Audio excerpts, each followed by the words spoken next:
Hi, hello. Welcome to my YouTube channel. Audio Jungle.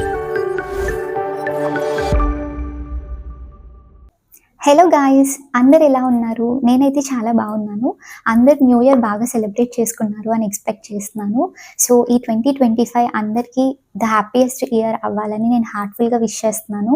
So last 2 years అయితే నాకు అంత బాగాలేదు, బికాస్ నేను కంటిన్యూస్గా health ఇష్యూస్తోనే ఉన్నానన్నమాట.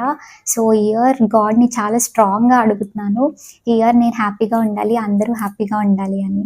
Okay, and coming to the video, మీరు thumbnail చూసే ఉంటారు కదా. So it's regarding bone marrow transplantation. సో ఈ వీడియోలో మనం బేసిక్ ఇన్ఫర్మేషన్ అయితే తెలుసుకుందాము. What is bone marrow transplantation, ఏ ఏ కండిషన్స్లో చేస్తారు, అండ్ నాకెందుకు చేశారు అనేది ఈ వీడియోలో అయితే డిస్కస్ చేద్దాం. సో నా నెక్స్ట్ వీడియోలో నేను నా స్టెమ్ సెల్స్ కలెక్షన్ ఎలా జరిగింది అని అయితే నేను ఎక్స్ప్లెయిన్ చేయాలనుకుంటున్నాను. సో ఆ వీడియోలోకి వెళ్ళే ముందు మనకి బోన్ మ్యారో ట్రాన్స్ప్లాంటేషన్ అంటే ఏంటి అనేది బేసిక్ ఇన్ఫర్మేషన్ అయితే తెలియాలి. సో అందుకని మనం ఏమాత్రం లేట్ చేయకుండా లెట్స్ గెట్ స్టార్టెడ్. సో ముందుగా మనం బోన్ మ్యారో ట్రాన్స్ప్లాంటేషన్ అంటే ఏంటి అనేది అయితే తెలుసుకుందాము. Okay, so bone marrow transplant అనే టర్మ్ వినగానే అందరూ అదేదో ఆపరేషన్ థియేటర్కి వెళ్ళి చేసే సర్జికల్ ప్రాసెస్ అనుకుంటారు కదా. సో మనం చాలా వినే ఉంటాం, కిడ్నీ ట్రాన్స్ప్లాంట్ అని, లంగ్ ట్రాన్స్ప్లాంట్ అని. సో ఇవన్నీ ఏంటంటే సర్జికల్ ప్రాసెసెస్ అనమాట, ఆర్గాన్ ట్రాన్స్ప్లాంటేషన్ అనమాట చేసేది. కానీ బోన్ మ్యారో ట్రాన్స్ప్లాంటేషన్ అంటే అది సర్జికల్ ప్రాసెస్ కాదు.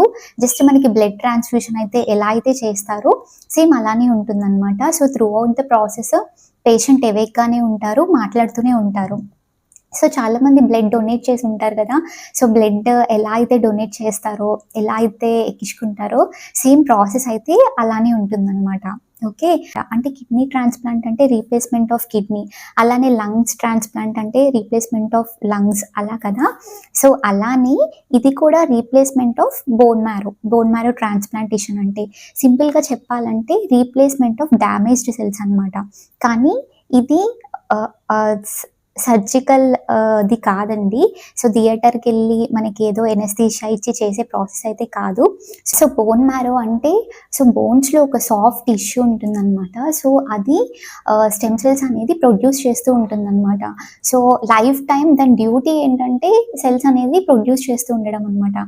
సో చాలామంది చూస్తూ ఉంటాం కదా, బ్లడ్ డొనేట్ చేస్తారు. బ్లడ్ డొనేట్ చేసినా కూడా వాళ్ళకి మళ్ళీ బ్లడ్ సో ఫ్యూ మంత్స్కి మళ్ళీ అంతా నార్మల్ అయిపోతుంది కదా. సేమ్ అలానే బోన్ మ్యారో కూడా అంతే అనమాట. సో బోన్ మ్యారో అనేది లోపల ఉన్న టిష్యూ అనమాట. సో కంటిన్యూస్గా సెల్స్ని అయితే ప్రొడ్యూస్ చేస్తూనే ఉంటుంది. ఓకే, సో నేను ఇక్కడ ఒక పిక్చర్ అయితే యాడ్ చేస్తాను చూడండి, బోన్ మ్యారో ట్రాన్స్ప్లాంటేషన్ సైకిల్ ఎలా ఉంటుందనేది. సో ఫస్ట్ వచ్చేసి ప్రీ ట్రీట్మెంట్ అనమాట. సో పేషెంట్కి స్టెమ్ సెల్స్ కలెక్షన్ చేసే ముందు కొన్ని ఇంజెక్షన్స్ అయితే చేస్తారు. సో నాకైతే 3 days కంటిన్యూస్గా స్టమక్కి అలా ఇంజెక్షన్ చేశారు. సో ఆ ఇంజెక్షన్స్ చేయడం వల్ల మన బోన్ మ్యారోలో ఉన్న సెల్స్ బ్లడ్లోకి ఫ్లో అవుతాయంట. సో 3 days తర్వాత స్టెమ్ సెల్స్ కలెక్షన్ అనేది నాకు ఒక బ్లడ్ బ్యాంక్కి తీసుకెళ్ళి ఒక మెషిన్ యూస్ చేసి చేశారనమాట. సో అది second step, stem cells collection చేయడం అనేది. అండ్ నెక్స్ట్ థర్డ్ స్టెప్ ఏంటంటే ఆ స్టెమ్ సెల్స్ అనేది వాళ్ళు సర్టెన్ టెంపరేచర్లో -degreesలో ఫ్రీజ్ చేస్తారంట. సో ఆ ఫ్రీజ్ చేసిన సెల్స్ని తర్వాత వాళ్ళు మనకి ఎక్కిస్తారు. సో ఏంటంటే స్టెమ్ సెల్స్ కలెక్షన్ అనేది చేశాక మనకి కీమోథెరపీ అనేది చేస్తారనమాట. సో హై డోస్ కీమోథెరపీ చేస్తారు కాబట్టి మనకి కీమోథెరపీ చేసే ముందే స్టెమ్ సెల్స్ కలెక్షన్ అనేది చేస్తారు. ఎందుకంటే ఆ హై డోస్ కీమోథెరపీ వల్ల మనకి సెల్స్ అనేవి డ్యామేజ్ అవుతాయి అన్నమాట. సో సెల్స్ని కలెక్ట్ చేసిన తర్వాతనే మనకి కీమోథెరపీ అనేది చేస్తారు.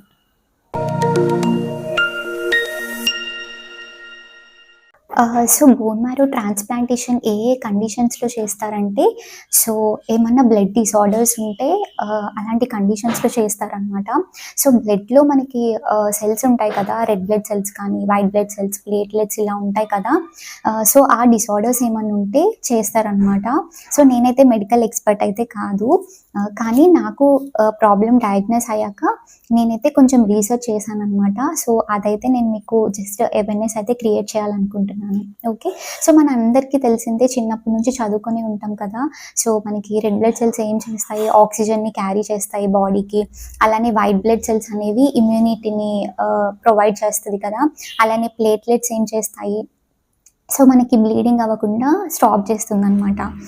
సో ఏమన్నా కౌంట్స్ లో ఉండడం, సో మనకి కొన్నిసార్లు ఎన్నిసార్లు బ్లడ్ ఎక్కించినా కూడా బ్లడ్ కౌంట్ అనేది తగ్గిపోతూ ఉంటుందన్నమాట.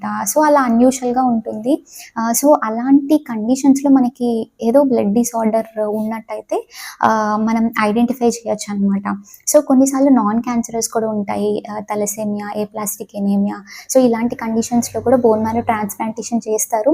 అండ్ క్యాన్సరస్ అయితే మనం వినే ఉంటాము, లుకేమియా, యూజువల్గా లుకేమియా వినే ఉంటాము. అండ్ లింఫోమా, నాకు వచ్చిందైతే హాడ్జికిన్స్ లింఫోమా.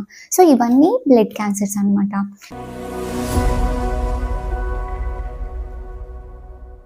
సో నాకు ఎందుకు బోన్ మ్యారో ట్రాన్స్ప్లాంటేషన్ చేశారంటే, సో నాకు యాక్చువల్గా డయాగ్నోస్ అయ్యాక 12 సైకిల్స్ ఆఫ్ కీమోథెరపీ ఇచ్చారండి. సో 15 డేస్కి ఒక సైకిల్ అనమాట. అలా 15 డేస్ గ్యాప్లో 12 సైకిల్స్ ఇచ్చారు, అంటే 6 మంత్స్ స్పాన్లో ఇచ్చారనమాట. సో ఆ 6 మంత్స్లో 12 కీమోథెరపీస్ ఇవ్వగానే నాకు పెట్ స్కాన్ అనేది చేశారు. పెట్ స్కాన్ ఎందుకు చేస్తారంటే, మన బాడీలో ఎక్కడన్నా క్యాన్సర్ సెల్స్ ఉన్నాయా ఏమోనని ఆ స్కాన్ అనేది ఐడెంటిఫై చేస్తుంది అనమాట. సో నాకు నార్మల్ రిపోర్ట్స్ వచ్చాయి, అంటే క్యాన్సర్ అప్పుడు క్యూర్ అయినట్టు నాకు రిపోర్ట్స్ వచ్చాయి అనమాట. కానీ ఏమైందంటే, so with in the short span, అంటే నాకు లెస్ దాన్ 1 మంత్లోనే నాకు ఏమవుతుందంటే మళ్ళీ నాకు తిరగబెట్టింది. సో తగ్గిపోయింది, ఎక్కడైతే నాకు తగ్గిపోయిందో సేమ్ అదే ప్లేస్లో మళ్ళీ నేను లంప్ ఐడెంటిఫై చేయడం అయితే స్టార్ట్ చేశాను అనమాట. సో తర్వాత ఆఫ్టర్ ఫ్రీక్వెంట్ చెకప్స్ అదంతా నాకు తిరగబెట్టింది అని అయితే వాళ్ళు కన్ఫర్మ్ చేశారు, అంటే రీలాప్స్ అయింది. సో యూజువల్గా లెస్ దాన్ 1 ఇయర్లో అండ్ లెస్ దాన్ 3 మంత్స్లో రీలాప్స్ అయితే దాన్ని హై రిస్క్ రిఫ్రాక్టరీ డిసీజ్ అంటారంట. సో వాళ్ళకి కంపల్సరీగా బోన్ మ్యారో ట్రాన్స్ప్లాంటేషన్ అయితే సజెస్ట్ చేస్తారంట. అంటే ఇప్పుడు మనకి కీమోథెరపీస్ ఇచ్చారు కదా, సో 6 మంత్స్.